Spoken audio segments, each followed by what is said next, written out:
L'or au milieu de la boue effectue le voyage qui mène du soie au soie jusqu'à la mine d'or.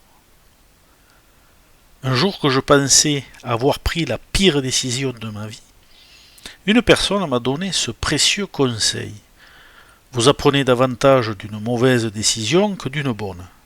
Comme James Joyce l'a déjà écrit, les erreurs ouvrent les portes de la découverte. Pourtant, nous sommes nombreux à être intraitables lorsqu'il s'agit de nos propres manquements ou erreurs de jugement. Il ne semble pas que nous arrivions à nous pardonner de n'avoir pu nous conformer à l'étalon illusoire et délicat de la perfection. Robert Kennedy fit un jour remarquer que seuls ceux qui prennent de grands risques peuvent accomplir de grandes choses. Dans la grande aventure que nous appelons la vie, il est inévitable qu'un jour ou l'autre nous fassions un faux pas. Cela ne diminue pas notre valeur pour autant. Il faut ressentir la souffrance que nous pouvons avoir causée à d'autres par nos erreurs. Il faut que nous acceptions de ressentir, avec toute la sensibilité dont nous sommes capables, le remords qui convainc notre âme de ne plus jamais faire ainsi mal à quelqu'un. Mais il faut aussi dépasser tout ça. La culpabilité fait obstacle à la croissance. Peu importe nos erreurs, nous avons sûrement fait de notre mieux à ce moment-là. Il est temps à présent de nous pardonner, de poursuivre notre route et de nous concentrer sur l'immense potentiel spirituel qui est en nous. C'est là le cœur du problème. Nous possédons tous ce grand potentiel spirituel, mais nous ne l'acceptons pas toujours. Surtout si quelqu'un nous rabaisse ou que nous nous dépressions nous-mêmes. Pour réussir les initiations quotidiennes de notre karma, nous avons besoin non seulement de prendre du recul par rapport à une situation donnée, mais aussi de la regarder à partir de notre propre réalité divine. Nous avons besoin de faire surgir et se manifester l'or qui brille au cœur même de notre identité. Les bouddhistes et les gnostiques chrétiens parlaient de l'or dans la boue pour nous aider à comprendre la nature de notre essence spirituelle. Ils disaient que la boue du monde peut recouvrir l'or de notre esprit, mais qu'elle ne pourra jamais en altérer la beauté.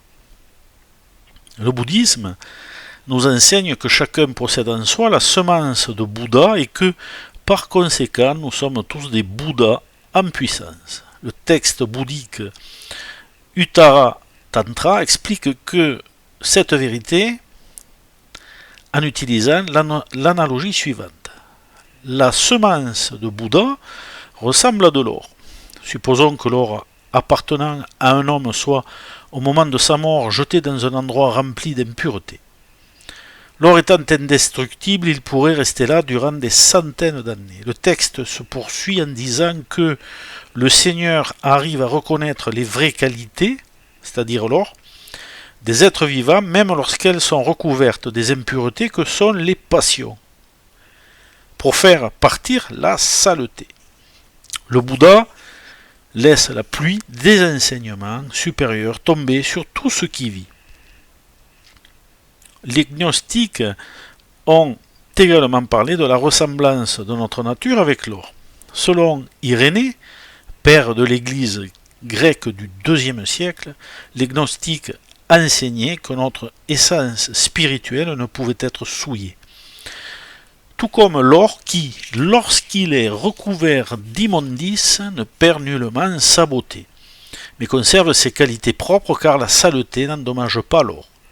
En d'autres termes, peu importe par quoi vous êtes passé, peu importe la boue, c'est-à-dire le karma, qui a éclaboussé votre âme et façonné votre personnalité extérieure sur le chemin de la vie. Je précise, karma négatif.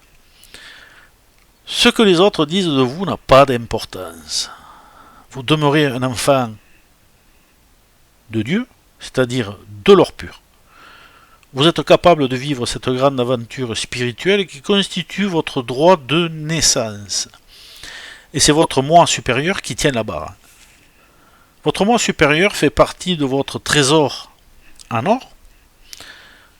Votre moi supérieur est votre conscience supérieure innée, c'est la lumière qui vous guide, c'est votre maître intérieur, toujours sage, et votre ami le plus cher. Jésus a découvert que le moi supérieur était le Christ, tandis que Gautama l'appelait Bouddha. Voilà pourquoi le moi supérieur est aussi appelé Christ intérieur ou soi christique, ou encore Bouddha intérieur. Chez les hindous, on parle de l'Atman, tandis que les mystiques chrétiens l'appellent parfois la lumière intérieure ou encore le maître intérieur du cœur. Pour finir, lorsque nous nous débattons dans une situation difficile, notre moi supérieur est notre plus grand allié et professeur. Nous pouvons nous réfugier consciemment dans le cœur, qui est le siège de notre conscience supérieure, et nous y synchroniser à la voix intérieure de la sagesse venant de notre moi supérieur. Nous pouvons demander à notre moi supérieur de nous montrer en toute situation les forces spirituelles en jeu, ce que nous devons faire pour surmonter nos défis karmiques et comment tirer le meilleur parti jour après jour de notre karma positif. Ce texte est tiré de Karma et réincarnation, écrit par Elisabeth Clare Prophète.